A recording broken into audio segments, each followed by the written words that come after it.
So this is another question I got asked a lot recently, so I decided to just make a video because it's probably easier to explain it that way in case anyone else also have similar concerns. And that question is, which is a better setter out of Kagayama and also Oikawa?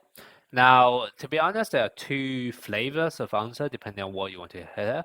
Now, the true answer, in my opinion, is that those two characters are not comparable because even though they're both setters, Oikawa is actually for power spikes, whereas your Kagayama is actually more for quick spike. And as a whole, your team speciality is already going to change, right? Because if you actually take a look when you're team building, your lineup speciality is going to change depending on which setter you play. So a lot of time you won't actually find many situations where you actually have a choice out of the two because one would just have an advantage over the opponent, and by default you'll be playing that character no matter what. So that's kind of why, in my honest opinion, I don't think the two characters are comparable, and in fact, any of the setter, if they're from different speciality, in my opinion, they're not going to be comparable. However, I do also understand sometimes people probably just more wondering, if I take a look at the actual kit for Kagayama and also Oikawa, which kit actually looks better on paper, and also, what are the main pros and cons for each of the character. And that's going to be more what I'll be talking about today, okay? Now, first thing I do want to clarify is that in terms of where can you actually obtain Oikawa, this is going to be on the chain pack, and right now it's kind of locked behind a paywall because you can only purchase this with the paid diamonds. Now, eventually he should be added to the standard banner, so I wouldn't worry too much about it. And even if he is not added to the standard banner, I wouldn't worry too much about it either because this is just a practice version of him, alright? And that is also a case for Kageyama. In case you guys don't know what I mean by practice version, if you actually take a look at the players, you can see some players which are actually in their training kit for the practice match. So for example, this Kagayama, he's wearing this green bib, right, rather than the actual school uniform. And as a result, that is basically the practice version, and that's also the case for Oikawa. Now, you can probably already tell whenever a character is actually in their school uniform, their rarity is already going to be immediately higher than the one in their training kit. So as a result, both Oikawa and also Kagayama, they're not going to be your long-term players anyway, because in the future there will be a UR version of Kagayama, which is obviously much better than the SSR version, and likewise there will be a UR version of Oikawa, which is going to be much better than the practice version as well, okay? So definitely don't worry too much about that, even if Oikawa is currently locked behind the paywall.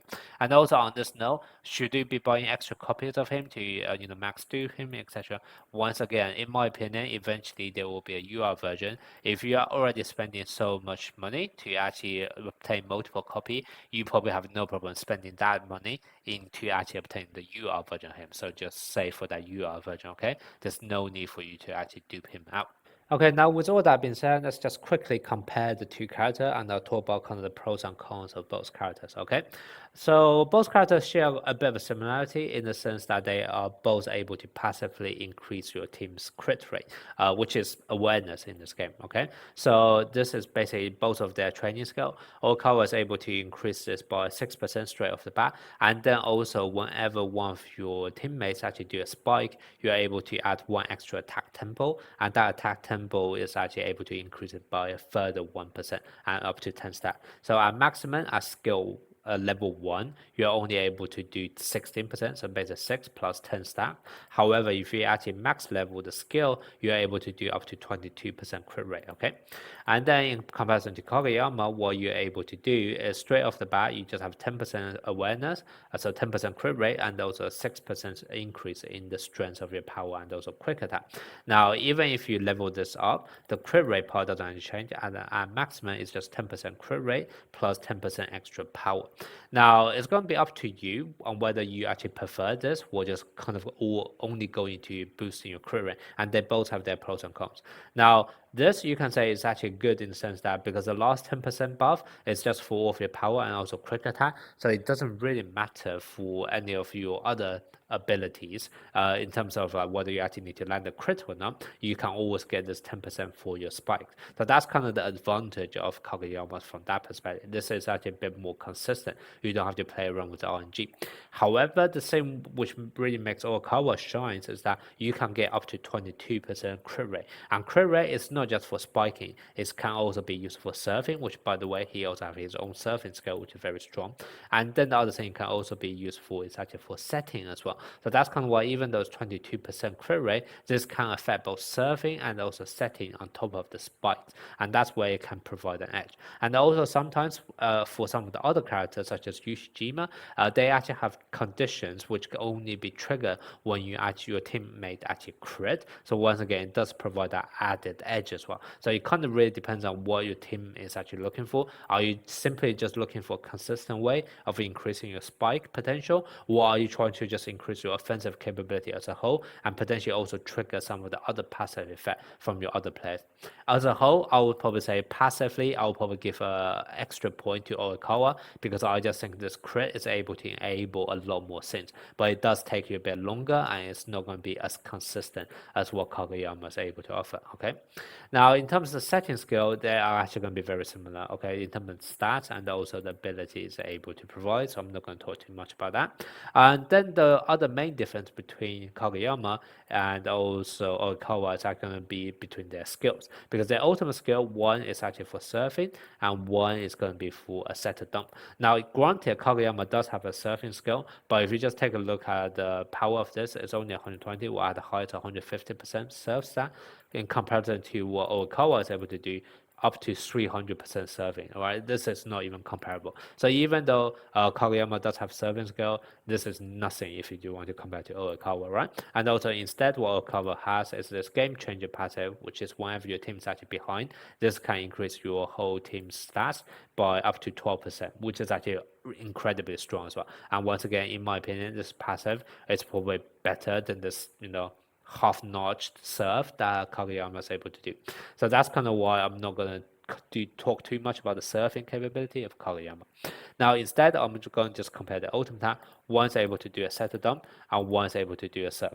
Now this surf is incredibly strong, especially when you actually have him at max dupe. Because when you actually have him at max dupe, for example, the skill resonance level 4, what you're able to do is whenever you are able to surf, you are actually able to reset it, and then you can literally go into back-to-back surfing. Sorry, whenever you score with your surf, so basically when you ace your surf, you're able to reset the cooldown and then immediately you can surf again.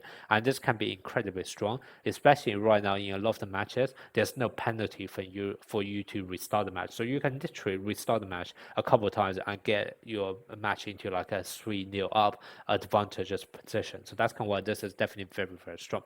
What Kagayama has instead is a setter dump, which once again, if your team actually perform a critical spike, you can actually reduce this, which is very nice on paper. However, you do have to think about the condition of actually using a setter dump. First of all, you can only use a setter dump when you're actually on the front row. You can't use a setter dump at the back row. However, if you're actually trying to serve, you should normally be at the back row. So that already immediately tells you if you actually want to use Kagayama, you kind of need to decide between serving or dumping in order to decide which position should he be playing. Should he be at the front or should he be at the back? Now, granted, eventually rotation is going to work and you will be able to use the other skill in your repository. However, what I'm trying to say is that at any point in time in a single turn, you will never be able to do two things at once, okay? So you do have to make that choice when you're playing Kagayama. And then the other thing with the setter dump is the fact that a lot of time, I'm going to be honest, your main offensive capability is going to come from your spikers, right? It's not going to be a setter dump. So even though this can reduce your cooldown a lot of time, a vast majority of the time, if your spiker is actually able to use their ultimate skill, you wouldn't need him to use setter dump on Kagayama anyway.